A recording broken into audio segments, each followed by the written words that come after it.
ખેડાના કપડવંજમાં બેંકની બહાર ચોરીની ઘટનાને અંજામ આપવામાં આવેલા 3 મહિલા ઝડપાઈ હતી. મધ્યપ્રદેશની કડિયા સાંસી ગેંગની 3 મહિલા ચોર કપડવંજમાં ચોરી કરવા પહોંચી હતી.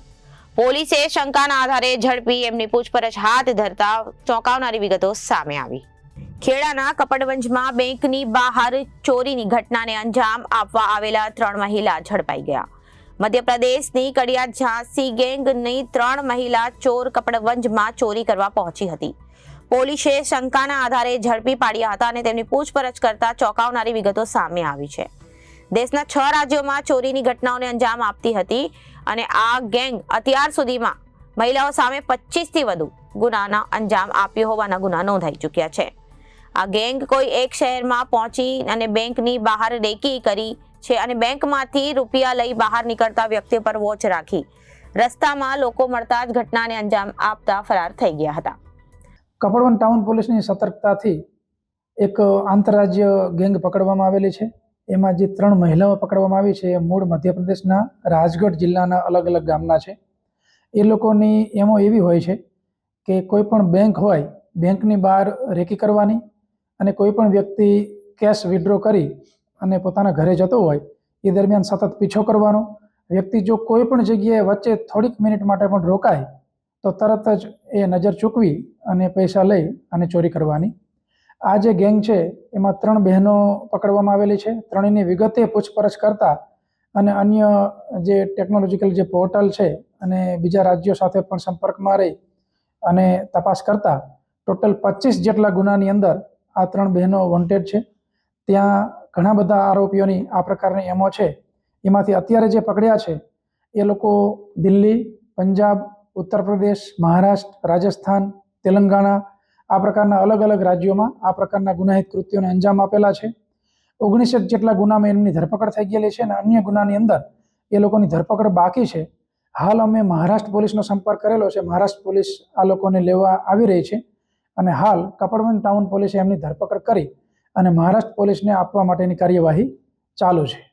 સાહેબ, 3 જ મહિલા હતી કે અન્ય કોઈ લોકો પણ પકડાયેલા? આ લોકોની એમો એવી હોય છે કે કોઈ પણ 4 વ્હીલ જે છે એ કોન્ટ્રાક્ટ બેઝ ઉપર લઈને આવવાનું અને એમની સાથે આ લોકો 4 વ્હીલ લઈને જ આવ્યા હતા. એની પણ માહિતી આપણને મળેલ છે અને એ માહિતી મહારાષ્ટ્ર પોલીસ સાથે પણ શેર કરવામાં આવી છે.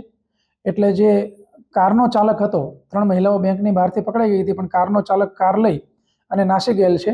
પણ એની શોધખોળ અમે કરી રહ્યા છીએ અને મહારાષ્ટ્ર પોલીસ સાથે પણ આની વિગતો શેર કરવામાં આવી છે. મહિલાઓએ કપડવંજમાં કોઈ પ્રકારના ગુનાને અંજામ આપેલો છે? ના, પણ ચોક્કસપણે ગુનાને અંજામ આપત, પરંતુ કપડવંજ ટાઉન પોલીસની સતર્કતાને કારણે જ્યારે પેટ્રોલિંગમાં હતા અને શંકાસ્પદ જણાતા આ લોકોને પકડી અને પૂછપરછ કરતા આ ગેંગ પકડાયેલી છે. અને જે 3 બહેનો છે, નિકિતા સજ્જનસિંહ સિસોદિયા, એ જે છે તાલુકો પાંચોર રાજગઢ, દાખોબાઈ વિજેન્દ્ર સિસોદિયા અને સબાના બ્રિજેશ સિસોદિયા. એમાંથી જે નિકિતા સિસોદિયા છે એની ઉંમર હાલ 19 વર્ષ છે અને ત્યાં એ પ્રકારની તાલીમ પણ એમને લીધેલી છે કે આ પ્રકારના કૃત્યને કઈ રીતના અંજામ આપવો. એટલે આની અંદર જે રીઢા ચોર છે એ આ પ્રકારના જે અન્ય આરોપી છે એને વિગતવાર તાલીમ આપી અને કેવી રીતના આવા ગુનાહિત કૃત્યોને અંજામ આપવો એની માટે તૈયાર કરે છે. સાહેબ, અવારનવાર આવી ઘટનાઓ ગુજરાતમાં બનતી જ હોય છે, તો આ મહિલાઓએ ગુજરાતમાં કે આપણા જિલ્લામાં કોઈ બી જગ્યાએ એવા ગુનાને અંજામ આપેલો છે? અમે એ બાબતે અમુક જિલ્લાના સંપર્ક કર્યા છે. એ જે મહિલાઓની પૂછપરછ થઈ છે એની અંદરથી અમને અમુક થોડીક વિગતો મળેલી છે. એટલે એ બાબતે હાલ કરી રહ્યા છે કે કોઈ ગુનો રજીસ્ટર થયેલ છે કે કેમ. અને એ સિવાય અત્યારે મહારાષ્ટ્ર પોલીસને આપી રહ્યા છીએ. એ સિવાય પણ એમના ગુના છે એટલે સંયુક્ત રીતે પણ પૂછપરછ થશે અને અમે એકબીજા સાથે એકબીજી પોલીસ વિગતો શેર કરીશું, જેથી કરીને ચોક્કસપણે જો બીજા કોઈ પણ ગુનાને એમને અંજામ આપેલો હશે તો એની અંદર પણ એમની ધરપકડ કરવામાં આવશે. બસ એમની આ સ્ટ્રેટેજી કે કોઈ પણ ટાઉનમાં જવાનું અને 6 થી 7 રાજ્યોમાં અમને એવો અંજામ આપેલો છે અને બેંકની બહાર રહી અને રેકી કરવાની અને કોઈ પણ વ્યક્તિ પૈસા લઈને નીકળે તો કન્ટિન્યુઅસ એનો પીછો કરવાનો. રિપોર્ટર વિનીત ટાંક, જનાદેશ ન્યૂઝ, આણંદ.